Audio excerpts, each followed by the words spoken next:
Good afternoon, everyone, and welcome to Tesla's second quarter 2024 Q&A webcast. My name is Travis Axelrod, Head of Investor Relations, and I'm joined today by Elon Musk, Vaibhav Taneja, and a number of other executives. Our Q2 results were announced at about 3 p.m. Central Time in the update deck we published at the same link as this webcast. During this call, we will discuss our business outlook and make forward-looking statements. These comments are based on our predictions and expectations as of today. Actual events or results could differ materially due to a number of risks and uncertainties, including those mentioned in our most recent filings with the SEC. During the question and answer portion of today's call, please limit yourself to one question and one follow-up. Please use the raise hand button to join the question queue. Before we jump into Q&A, Elon has some opening remarks. Elon? Thank you. So to recap, we saw large adoption acceleration of EVs, and then a bit of a hangover as others struggle to make compelling EVs. So there have been quite a few getting electric vehicles that have entered the market, and mostly they have not done well, but they have discounted their EVs very substantially, which has made it a bit more difficult for Tesla. We don't see this as a long-term issue, but really as fairly short-term. And we still obviously firmly believe that EVs are best for customers and that the world is headed for a fully electrified transport, not just of cars, but also of aircraft and boats. Despite many challenges, the Tesla team did a great job executing, and we did achieve record quarterly revenues. Energy storage deployments reached an all-time high in Q2, leading to record profits for the energy business.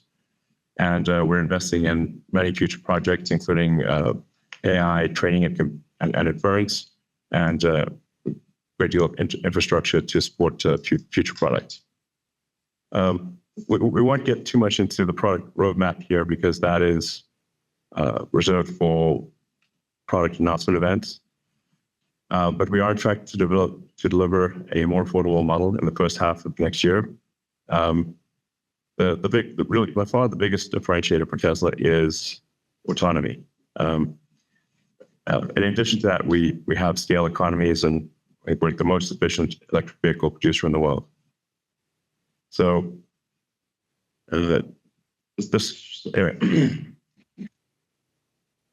while others are pursuing different parts of the AI robotics stack, we're pursuing all of them. This allows for better cost control, more scale, quicker time to market, and a superior product. Applying not just to autonomous vehicles, but to autonomous humanoid robots like Optimus.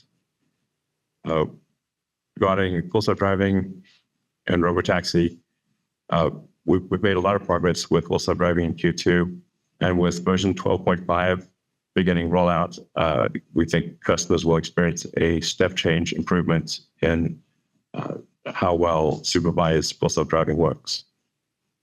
Version 12.5 has 5 times the parameters of 12.4, and will finally merge the highway and city stacks.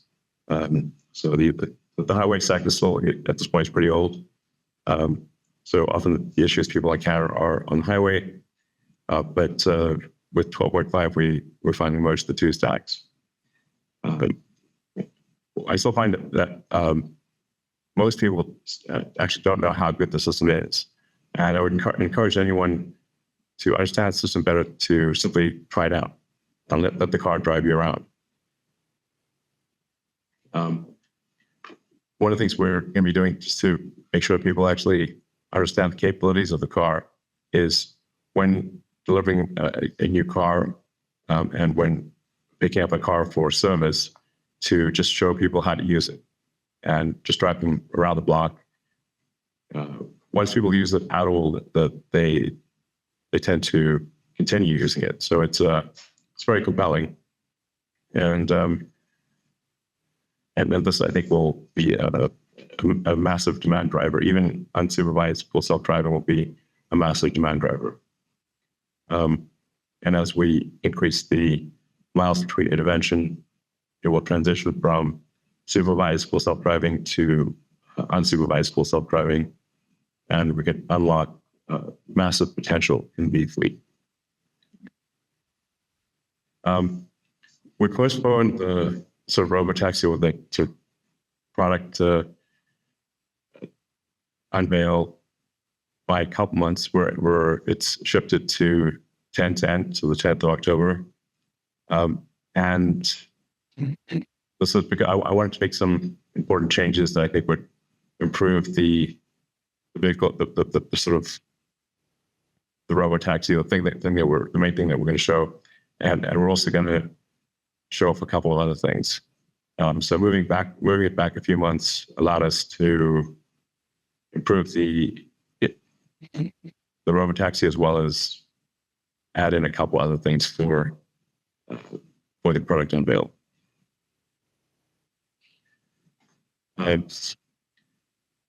We're also nearing completion of the south expansion of Giga Texas, which will house our largest training cluster to date. This will be an incremental 50,000 H100s plus 20,000 of our hardware 4 or AI5 Tesla AI computer. With Optimus, Optimus is already performing tasks in our factory, and we expect to have Optimus production version 1 in limited production starting early next year. This will be for Tesla consumption. It's just better for us to iron out the issues ourselves. But we expect to have several thousand Optimus robots produced and doing useful things by the end of next year in the Tesla factories. And then in 2026, ramping up production quite a bit. And at that point, we'll be providing Optimus robots to outside customers. That'll be production version 2 of Optimus. For the energy business, this is growing faster than anything else. We're really demand constrained rather than production constrained. So we're ramping up production in our US factory, as well as building Meg factory in China that should roughly double our output. Maybe more than double, maybe triple potentially. So in conclusion, we're super excited about the progress across the board. We're changing the energy system, how people move around, how people approach the economy. The undertaking is massive, but I think the future is incredibly bright. I really just can't emphasize just the importance of autonomy for the vehicle side and for Optimus. Although the numbers sound crazy, I think Tesla producing at volume with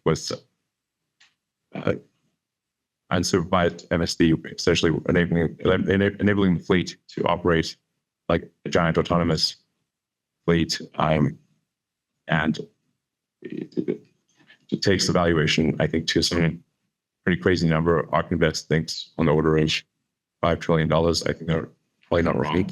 And long-term Optimus, I think, achieves a valuation several times that number. I want to thank the Tesla team for strong execution and looking forward to exciting news ahead. Great. Thank you very much, Elon. And Vaibhav has opening remarks as well. Thanks. As Elon mentioned, the Tesla team rose to the occasion yet again and delivered on all fronts with some notable records. In addition to those records, we saw our automotive deliveries go sequentially. I would like to thank the entire Tesla team for their efforts in delivering a great quarter. On the auto business front, affordability remains a top of mind for customers, and in response, in Q2, we offered attractive financing options to offset sustained high interest rates. These programs had an impact on revenue per unit in the quarter. These impacts will persist into Q3 as we have already launched similar programs. We're now offering extremely competitive financing rates in most parts of the world. This is the best time to buy a Tesla. I mean, if you're waiting on the sidelines, come out and get your car. We had a record quarter on regulatory credits revenues and as well. On net, our auto margins remained flat sequentially. It is important to note that the demand for regulatory credits is dependent on other OEMs' plans for the kind of vehicles they're manufacturing and selling, as well as changes in regulations. We pride ourselves to be the company with the most American-made cars and are continuing our journey to further localize our supply chain, not just in the US, but in Europe and China, as well for the respective factories. As always, our focus is on providing the most compelling products at a reasonable price. We have stepped up our efforts to provide more trims that have estimated range of more than 300 miles on a single charge.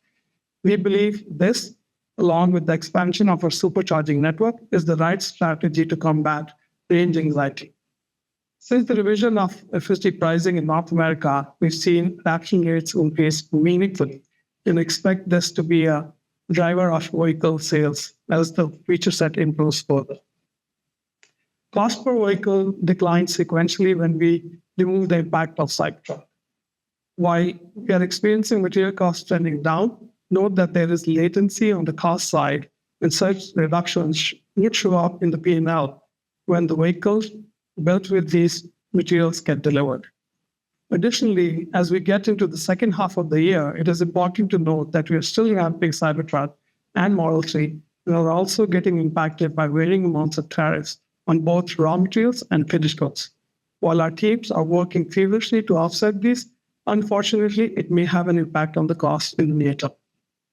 We previously talked about the potential of the energy business and now feel excited that the foundation that was laid over time is bearing the expected results. Energy storage deployments more than doubled, with contribution not just from Megapack, but also Powerwall, resulting in record revenues and profits for the energy business. Our energy storage backlog is strong. As discussed before, deployments will fluctuate from period to period, with some quarters seeing large increases and others seeing a decline. Recognition of storage gigawatt hours is dependent on a variety of factors, including logistics timing, as we send units from a single factory to markets across the world, customer readiness, and in case of EPC projects and construction activities. Moving on to the other parts of the business, service and other gross profits also improved sequentially from the improvement in service utilization and growth in our collision repair business. The impact of our recent reorg is reflected in restructuring and other on the income statement. Just to level set, this was about $642 million of charge, which got recorded in the period. And I want people to remember that we called it out separately on the financials. Sequentially, our operating expenses, excluding such charges, despite an increase in spend for AI-related activities and higher legal and other costs. On the CapEx front, while we saw a sequential decline in Q2, we still expect the year to be over $10 billion in CapEx as we increase our spend to bring a 50K GPU cluster online. This new cluster will immensely increase our capabilities to scale FSD and other AI initiatives. We reverted to positive free cash flow of $1.3 billion in Q2. This was despite restructuring payments being made in the quarter, and we ended the quarter with over $30 billion of cash and investments. Once again, we've begun the journey towards the next phase for the company, with the building blocks being placed. It will take some time, but it will be a rewarding experience for everyone involved. Once again, I would like to thank the entire Tesla team for their efforts. Great. Thank you very much, Vaibhav. Now let's go to investor questions. The first question is, what is the status on the Roadster? With respect to the Roadster, we've completed most of the engineering, and I think there's some upgrades we want to make to it, but we expect to be in production with the Roadster next year. Great. It'll be something special, like a whole thing, I think. Fantastic. The next question is about timing of robotaxi event, which we've already covered. So we'll go to the next question.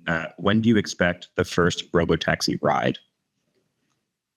I guess that's really just a question of when to expect the first. When can we do unsupervised full self-driving?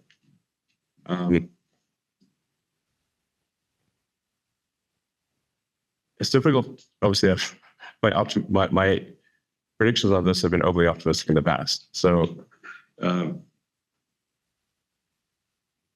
I mean, based on the current trend, it seems as though we should get miles between interventions to be high enough that it should far enough in excess of humans that you could do unsupervised possibly by the end of this year. I would be shocked if we cannot do it next year.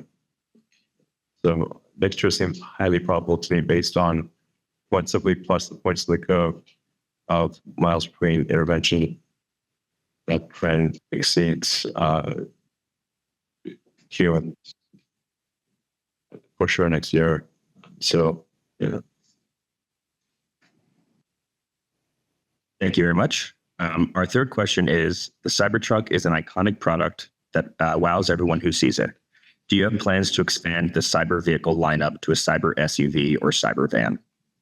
I think we want to limit product announcements to when we have a specific product announcement event rather than earnings calls. Great, thank you. Our next question is, what is the current status of 4680 battery cell production and how is the ramp up progressing? 4680 production ramped strongly in Q2, delivering 51% more cells than in Q1, while reducing COGS significantly. We currently produce more than 1,400 Cybertrucks of 4680 cells a week, and we'll continue to ramp output as we drive costs up further towards the cost parity target we set for the end of the year. We've built our first validation Cybertruck with dry cathode process made on our mass production equipment, which is a huge technical milestone, and we're super proud of that.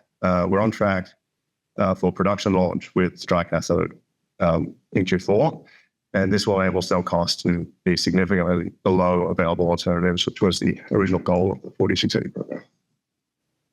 Thank you very much. The next question is, any update on Dojo? Yeah, so Dojo, I should preface this by saying I'm incredibly impressed by NVIDIA's execution and the capability of their hardware. And what we are seeing is that the demand for NVIDIA hardware is so high that it's often difficult to get the GPUs.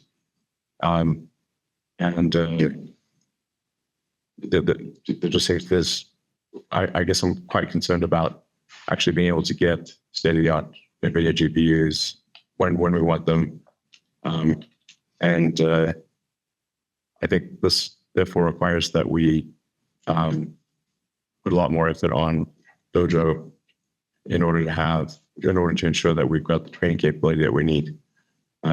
So we are going to double down on Dojo, and we do see a path to being competitive with NVIDIA with Dojo. And I think we kind of have no choice because the demand for NVIDIA is so high, and it's obviously their obligation essentially to raise the price of GPUs to whatever the market will bear, which is very high. So I think we've really got to make Dojo work, and we will. Great. The next question is, what type of accessories will be offered with Optimus?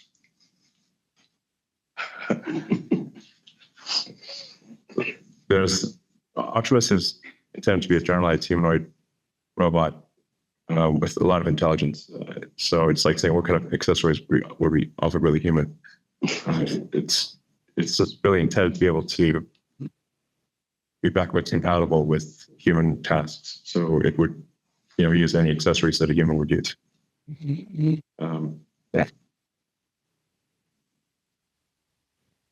Thank you. The next question is, do you feel you're cheating people out of the joys of owning a Tesla by not advertising? We're doing some advertising. So Yeah, I would say something. Our fundamental belief is that we need to be providing the best products at a reasonable price with the G-Works. Just to give you a fact, in US alone in Q2, over 2/3 of our sales deliveries were to people who had never owned a Tesla before, and which is encouraging. We've spent money on advertising and other awareness programs, and we have adjusted our strategy. We're not saying no to advertising, but this is a dynamic way, and we know that we have not exhausted all our options, and therefore plan to keep adjusting in the later half of this year as well. Great. Thank you very much. The next question is on energy growth, which we already covered in opening remarks. So we'll move on to the next one. What is the updated timeline for Giga Mexico, and what will be the primary vehicles produced initially? Well, we currently oppose on Giga Mexico. I think we need to see just where things stand after the election. Trump has said that he will put heavy tariffs on vehicles produced in Mexico. So it doesn't make sense to invest a lot in Mexico if that is going to be the case. So we kind of need to see where things play out politically. However, we are increasing capacity at our existing factories quite significantly. And I should say that the cyber taxi or robotaxi will be produced here at our headquarters at Giga, Texas. All right, thank you. So as will Optimus towards the end of next year for Optimus production version 2, the high volume version of Optimus will also be produced here in Texas. Great, thank you. Just a couple more. Is Tesla still in talks with an OEM to license FSD? There are a few major OEMs that have expressed interest in licensing Tesla Full Self-Driving. I suspect there will be more over time, but we can't comment on the details of those discussions. All right, thank you. And the last one, any updates on investing in XAI and integrating Grok into Tesla software? I should say that Tesla is learning quite a bit from XAI. It's been actually helpful in advancing Full Self-Driving and in building up the new Tesla data center. Regarding investing in XAI, I think we'd need to have a shareholder approval of any such investment. But I'm certainly supportive of that if shareholders are. I think we need a vote on that. And I think that there are opportunities to integrate Grok into Tesla software. Yes. All right, thank you very much. And now we will move on to analyst questions. The first question comes from Will Stein from Truist. Will, please go ahead and unmute yourself. Great. Thanks so much for taking my question. This relates a little bit to the last one that was asked. Elon, I share your strong enthusiasm about AI, and I recognize Tesla's opportunity to do some great things with the technology. But there are some concerns I have about Tesla's commercialization, and that's what I'd like to ask about. Specifically, there were some news stories through the quarter that indicated that you redirected some AI compute systems that were destined for Tesla instead to XAI, or perhaps it was to X, I'm not sure. And similarly, a few quarters ago, if you recall, I asked about your ability to hire engineers in this area, and you noted that there was a great desire for some of these engineers to work on projects that you were involved with, but some of them weren't at Tesla. They were instead at XAI or perhaps even X again. So the question is, when it comes to your capital investments, your AI R&D, your AI engineers, how do you make allocation decisions among these various ventures, and how do you make Tesla owners comfortable that you're doing it in a way that really benefits them? Thank you. Yeah, I mean, I think you're referring to a very like an old article regarding GPUs. Like that's like six or 7 months old. Tesla simply had no place to turn them on. So it would have been a waste of Tesla capital because we would just have to order H100s and have no place to turn them on. So it was just, this wasn't a, let's pick XAI over Tesla. There was no, the Tesla data centers were full. There was no place to actually put them. We've been working 24/7 to complete the south extension on the Tesla Gigafactory here in Texas. That south extension is what will house the 50,000 H100s. And we're beginning to move the H100 server racks into place there. But we needed that to be complete physically. You can't just, order GPUs and turn them on, but no, you need a data center. It's impossible. So I want to be clear, that was in Tesla's interest, not contrary to Tesla's interest. Does Tesla no good to have GPUs that can't turn on? The split second that South Extension is able to take GPUs, which is really just this week, we're moving GPUs and we're bringing them online. With regard to XAI, there are people that only want to work on AGI. So what I was finding was that when trying to put people to Tesla, they were only interested in working on AGI, not Tesla specific problems, and they want to do a startup.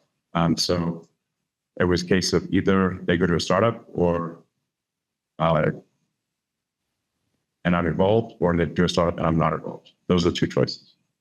This wasn't they would come to Tesla. They were not going to come to Tesla under any circumstances.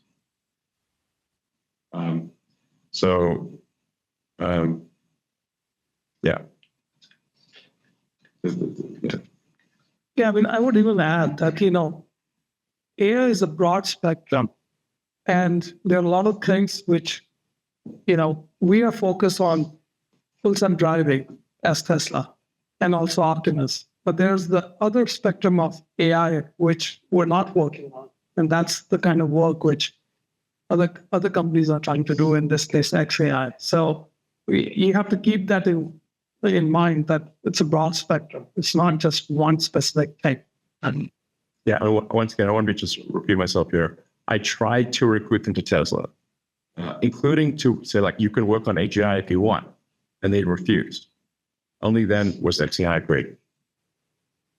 I really appreciate that clarification. If I can ask one follow-up, it relates to the new vehicles that you're planning to introduce next year. I understand this is not the venue for product announcements, but when we think about the focus, I've heard on the one hand that the focus is on cost reduction. On the other hand, you also said that the Roadster would come out.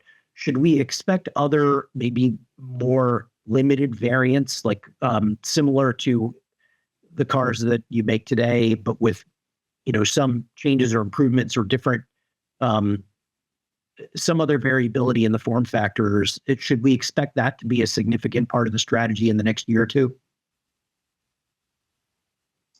I don't want to get into the details of product announcements, and we have to be careful of the Osborne effect here. So, if you start announcing some great thing, it affects our near-term sales. We're going to make great products in the future, just like we have in the past. And a story. Right. The next question comes from Ben Callow from Baird. Ben, please go ahead and unmute yourself. Hi, thanks for taking my question. When we think about revenue contribution and with energy growing so quickly and, Optimus on the come, how do we think about, the overall segments longer term? And then do you think that auto revenue will fall below 50% of your overall revenue? And then my follow-up is just on the last call, you talked about distributed compute on your new hardware. Could you just update us and talk a little bit more about that, the timeline for it, and how you would reward customers for letting you use their compute power in their cars? Thanks. Yeah, I mean, as I've said a few times, I think the long-term value of Optimus will exceed that of everything else Tesla combined. So it's simply, if you sort of consider the usefulness, utility of a humanoid robot that can do pretty much anything you ask of it. I think everyone knows it's going to want one. There's 8 billion people on Earth, so that's 8 billion right there. Then you've got all of the industrial uses, which is probably at least as much, if not way more. So I suspect that the long-term demand for general-purpose humanoid robots is in excess of 20 billion units. And Tesla is that has the most advanced humanoid robot in the world, and is also very good at manufacturing, which its other companies are not. And we've got a lot of experience with the most experience with the world leaders in real world AI. So we have all of the ingredients. I think we're unique in having all of the ingredients necessary for large scale, high utility, generalized humanoid robots. That's why, my rough estimate long term is in accordance with the ARK Invest analysis of market capital on the order of $5 trillion for maybe more for autonomous transport, and it's several times that number for general purpose humanoid robots. I mean, at that point, I'm not sure what money even means, but in the benign AI scenario, we're headed for an age of abundance, where there is no shortage of goods and services. Anyone can have pretty much anything they want. It's a very wild future we're headed for. On the distributed compute. Yeah, distributed compute. That seems like a pretty obvious thing to do. I think where the distributed compute becomes interesting is with our next generation Tesla AI chip, which is hardware 5, or what we're calling AI 5, which is from the standpoint of inference capability comparable to a B200 and NVIDIA B200. And we're aiming to have that in production at the end of next year and scale production in 26. So it just seems like if you've got autonomous vehicles that are operating for 60 hours a week, there's 168 hours in a week. So you have somewhere above, I think, 100 kind of neural net computing. I think we need a better word than GPU, because GPU means graphics processing unit. So there's a 100 hours plus per week of AI inference compute from the fleet in vehicles, and probably some percentage from humanoid robots. It would make sense to do distributed inference. And if there's a fleet of at some point 100 million vehicles with AI 5 beyond AI 6 and 7 or whatnot, and there may be billions of humanoid robots, that is just a staggering amount of inference compute that could be used for general purpose computing, and not be used for the humanoid robot or for the car. So I think that's a pretty obvious thing to say, like, well, it's more useful than having to do nothing. All right, thank you. The next question comes from Alex Potter from Piper. Alex, please go ahead and unmute yourself. Perfect, thanks.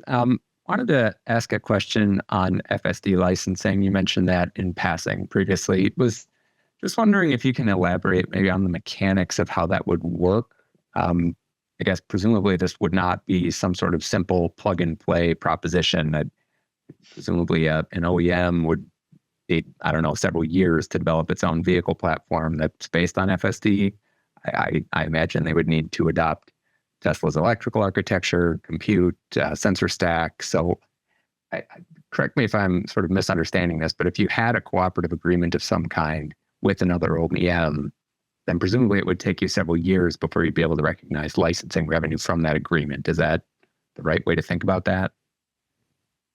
Yes. The OEMs are not very fast. There's not really a sensor suite. It's just cameras. But they would have to integrate our AI computer and have cameras with a 360-degree view. at least the gateway, like what folks to the internet and communicates with the Tesla system, with that, you need kind of a gateway computer too. So it's really gateway computer with the cellular and Wi-Fi connectivity, the Tesla AI computer, and 7 cameras, or enough cameras to get a 360-degree view. But this will, given the speed at which the auto industry moves, it will be several years before it's exceeding this in volume. Okay, good. That's more or less what I expected. So then the follow-up here is, if you did sign an FSD licensing agreement with another automaker, when do you think you would disclose that? Would you do it right when you sign the agreement, or only after that multiple years has passed and the vehicle is ready to be rolled out? I think it depends on the, I mean, I guess we'd be happy either way. Yeah, it depends on, what kind of arrangement we enter into. A lot of those things we're not ironing those out yet. So we'll make that determination as and when we get to that point. Okay. And the kind of deals that are obviously relevant are only if, some OEM is willing to do this in 1 million cars a year or something significant. It's not if it's like 10,000 or 100,000 cars a year. We could just make that ourselves. All right, thank you. The next question comes from Dan Levi from Barclays. Dan, please go ahead and unmute yourself. Hi, good evening. Thanks for taking the questions. First, wanted to start with a question on Shanghai. You've leveraged Shanghai as an export center, really due to its low cost, and that makes sense. Maybe you can just give us a sense of how the strategy changes, if at all, given the implementation of tariffs in Europe. Also, to what extent your import of batteries from China into the U.S., how that might change given the tariffs. Thank you. Yeah, I think I covered some part of it in my opening remarks, but just to give you a little bit more, just on the tariff side, the European authorities did sample certain other OEMs in the first round to establish the tariffs for cars being imported from China into Europe. While we were not picked up in our individual examination in the first round, they did pick us up in the second round. They visited our factory. We worked with them, provided them all the information. As a result, we are adjusting our import strategy out of China into Europe. One other thing to note is in Q2 itself, we started building right-hand Model Ys out of Berlin, and we also delivered it in the UK. And, we're adjusting as needed, but we will keep adjusting. We're still importing Model 3s into Europe out of Shanghai. And, we are still evaluating what is the best alternate to manage all this. Just on the examination by the European authorities, like I said, we cooperated with them well.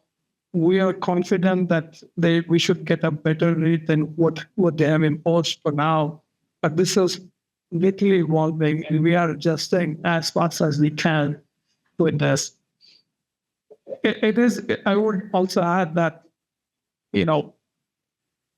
because of this, you've seen the impact that Berlin is doing more imports into places like Taiwan, as well as, UK, I just mentioned. So it will keep changing, and we will keep adapting as we go about. Great. Thanks. Yeah, thank you. As a follow-up, I wanted to ask about the robotaxi strategy, and specifically the shareholder deck here notes that the release is going to be one of the gating factors is regulatory approval. So maybe you could help us understand, which regulations specifically are the ones that we should be looking for. Is it FMVSS? That's standard. And then, to what extent does the strategy shift you've done with FSD more of a nationwide, no boundary approach? Is the robotaxi approach one that's more geofence, so to speak, and is more driven by a state-by-state approach? I mean, our solution is a generalized solution, like what everybody else has. If you see it like Waymo and whatnot, they have a very localized solution. It requires high density mapping. It's quite fragile. So, their ability to expand rapidly is limited. Our solution is a general solution that works anywhere. It would even work on a different Earth. So if you rendered a new Earth, it would work on a new Earth. So it's this capability. I think in our experience, once we demonstrate that something is safe enough or significantly safer than human, we find that regulators are supportive of deployment of that capability. It's difficult to argue with if you've got a large number, if you've got billions of miles that show that in the future unsupervised FSD is safer than human. What regulator could really stand in the way of that? They're morally obligated to approve. So I don't think regulatory approval will be a limiting factor. I should also say that the self-driving capabilities that are deployed outside of North America are far behind that in North America. So with version 12.5, and maybe it's 12.6, but pretty soon, we will ask for regulatory approval of the Tesla supervised FSD in Europe, China, and other countries. And I think we're likely to receive that before the end of the year. Thank you. Which will be a helpful demand driver in those regions. Thank you. Just like tablets in terms of as Elon said, in terms of regulatory approval, the vehicles are governed by FMVSS in the US, which is NHTSA, which is the same across all 50 states. The road rules are the same across all 50 states. So creating a generalized solution gives us the best opportunity to deploy in all 50 states reasonably. Of course, there are state and even local municipal level regulations that may apply to, being a transportation company or deploying taxis. But, as far as getting the vehicle on the road, that's all federal, and that's very much in line with what Elon was just suggesting about the data and the vehicle itself. And to add to the technology point, the end-to-end network basically makes no assumption about the location. You could add data from different countries and it would just perform equally well there. There's almost close to zero US specific code in there. It's all just the data that comes from the US. Yeah, to that end, Ashok, it's we can go as humans to other countries and drive with some reasonable amount of assessment in those countries. And that's how you design the FSD software. Yeah, exactly. Great. Thanks, guys. The next question comes from George from Canaccord. George, please go ahead and unmute yourself. Hi, everyone. Thank you for taking my questions. Maybe just to expand on the regulatory question for a second, and I could be comparing apples and oranges, but GM canceled their pedalless, wheelless vehicle. And according to the company this morning, their decision was driven by uncertainty about the regulatory environment. And from what we understand, and again, maybe I'm wrong here, but the robo-taxi that has been shown, at least in the images of the public, is also pedalless and wheelless. Is there a different regulatory concern just if you deploy a vehicle like that doesn't have pedals or a wheel, and that may be different from just regular FSD on a traditional Tesla vehicle? Thank you. Well, obviously, the real reason that they canceled it is because GM can't make it work, not because of regulators. They're blaming regulators. That's misleading if that's to do so. Because Waymo is doing just fine in those markets. So it's just that their technology is not better. And maybe just as a follow-up, I think you mentioned that FSD take rates were up materially after you reduced the price. Is there any way you can help us quantify what that means exactly? Thank you. Yeah, I mean, we've shared we've seen a meaningful increase. I don't want to get into specific because we started from a low base, but we are seeing encouraging results. And the key thing here is, like Elon said, you need to experience it because words can't describe it till the time you actually use it. And that's why we are trying to make sure that every time a car is getting delivered, people are being showed how this thing is working, because when you see it working, you realize how great it is. I mean, just to give you one example, so again, there's a biased example, but I have a more than 20-mile commute into the factory almost every day. I have 0 interventions on the latest stack, and the car just literally drives me over. And especially with the latest version, wherein we're also tracking your eye movement, the steering wheel nag is almost not there, as long as you're not wearing sunglasses. Well, we're fixing the sunglasses. It's going to change. So you will be able to drive. You'll be able to have sunglasses on and have the car drive. Yeah. But there's the sheer number of times I've talked with smart people who live in New York or maybe downtown Boston and don't ever drive, and then are asking me about FSD. I'm like, you can just get a car and try it. If you're not doing that, you have no idea what's going on. Thank you. The next question comes from Pierre from New Street. Pierre, please unmute yourself.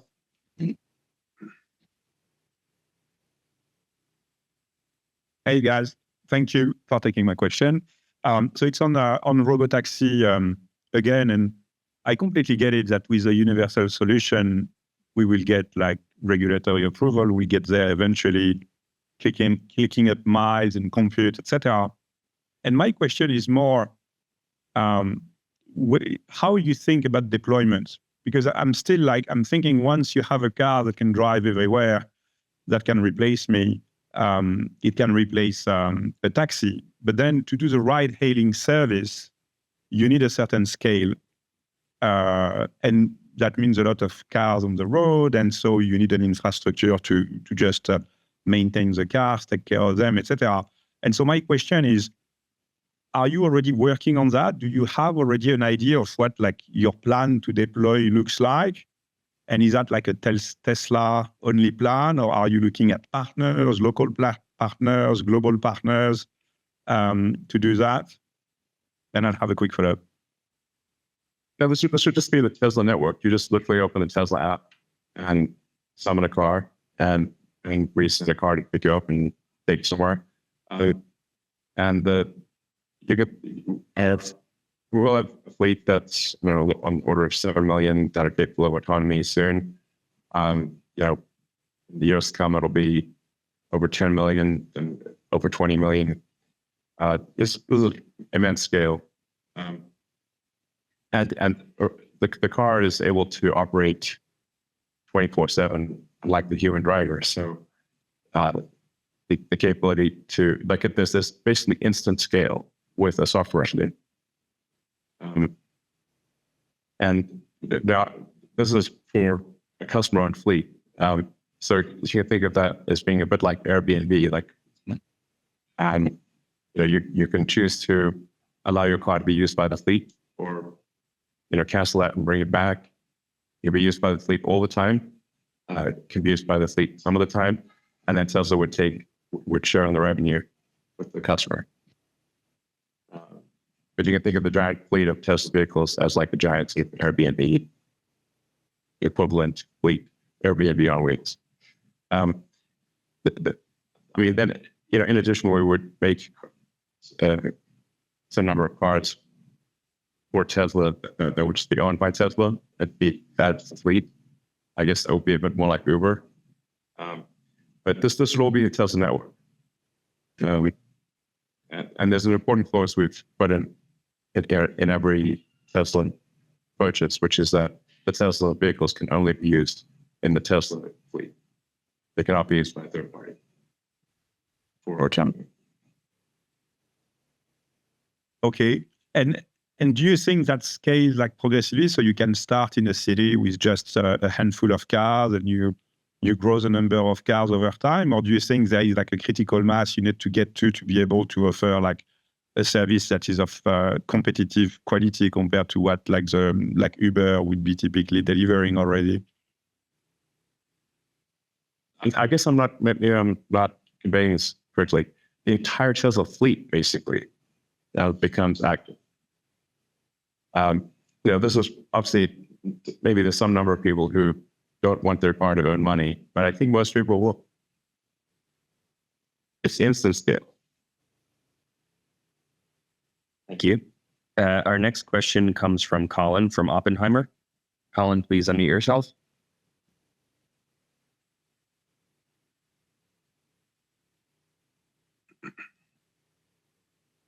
Sorry about that, guys.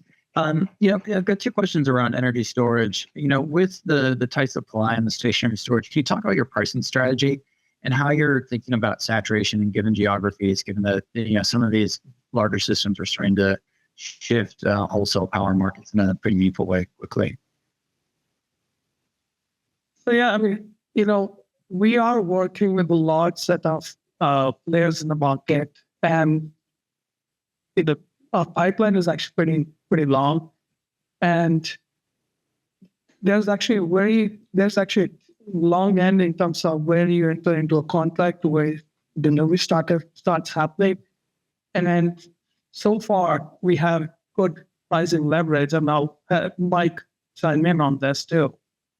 Yeah, I mean, there's a lot of competition from Chinese OEMs, just like there is in the vehicle space. So we're in close contact with our customers and making sure that we're remaining competitive in where they're needing to be competitive to secure contracts to sell power and energy in the markets. We had a really strong contracting quarter and continue to build our backlog for 2025 and 2026.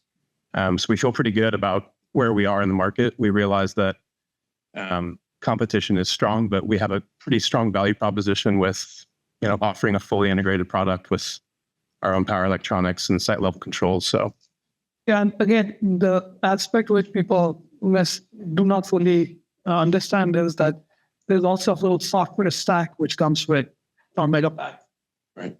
And that is a unique proposition which we have, which is only available to us. And we're using it with other stuff too, but that gives us a much more of an edge as compared to the competition.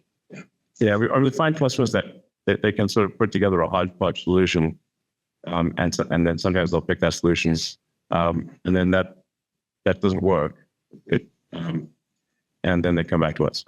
yeah, we're not really seeing saturation like on a global scale. There's little pockets of saturation in different markets, but we're more seeing that there's markets opening up given demand on the grid just continues to increase more than anyone expects. So that just opens up markets, really across the world in different pockets. Yeah, but just even on the AI compute side, right?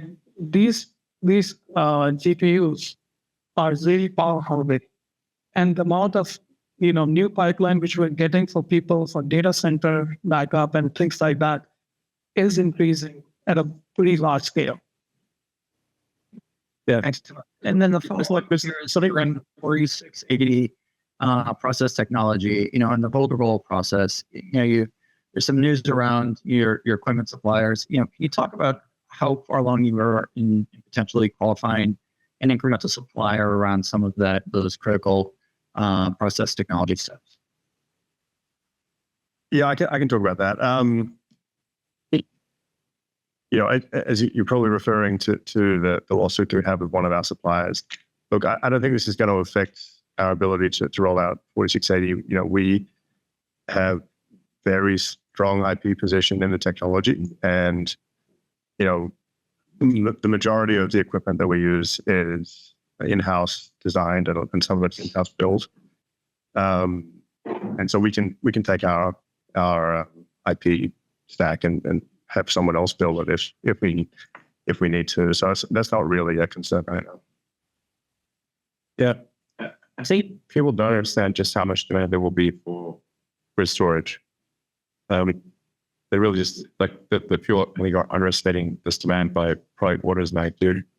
So this the actual total energy output of, say, the U.S. grid is, if the power plants could operate at steady state, is at least 2 to 3 times the amount of energy it currently produces.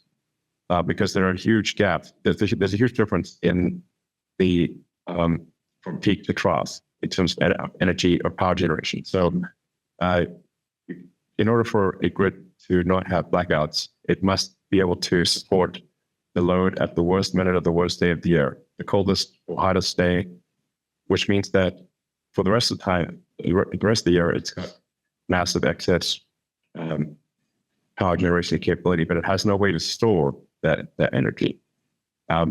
Once you add battery packs, you can now run the power plants at steady state. Steady state means that basically any given grid anywhere in the world can produce, in terms of cumulative energy in the course of the year, at least twice what it is currently producing. In some cases, maybe 3 times. Okay, thank you. The next is a very profound thing. Great. Thank you, Elon. The next question comes from Colin Langan from Wells Fargo. Colin, please unmute yourself. Oh, great. Thanks for taking my questions. Do you hear me? Yeah. Yeah. Okay, sorry. I guess we're going to ask, if Trump wins, there's a higher chance that IRA could get cut. I think, Elon, you had commented online that Tesla doesn't survive on EV subsidies. But wouldn't Tesla lose a lot of support if IRA goes away? I think Model 3 and Y get IRA help for customers, and I think your batteries get production tax credits.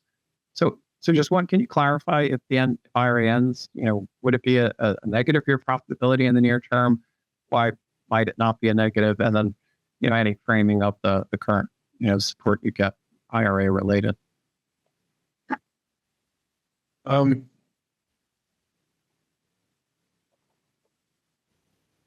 guess that there would be like some impact, but I think it would be devastating for our competitors. And it would hurt Tesla slightly. But long term probably actually helps Tesla, would be my guess. But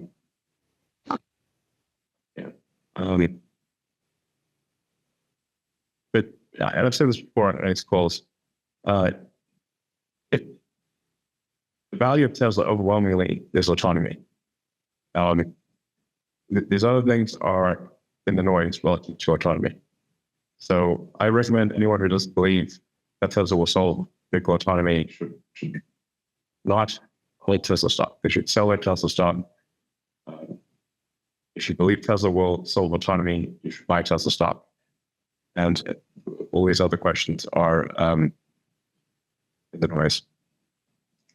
Yeah, I'll add this just to clarify a few things, that at the end of the day, when we are looking at our business, we've always been looking at it whether or not IRA is there. And we want our business to grow healthy without having any, subsidies coming in, whichever way you look at it. And that's the way we have always modeled everything. And that is the way internally also, even when we're looking at battery costs, yes, there are manufacturing credits which we get, but we always drive ourselves to say, okay, what if there's no IRA benefit? And how did we operate in that kind of an environment? And like Elon said, we definitely have a big advantage as compared to our competition on that front. We've delivered it, and we can see it in the numbers over the years. So there is, you cannot ignore the fundamental sides of the business. And then on top of it, once you add autonomy to it, like Elon said, it becomes meaningless to even think about the short term. Okay. I think that's unfortunately all the time we have for today. We appreciate all of your questions. We look forward to talking to you next quarter. Thank you very much and goodbye.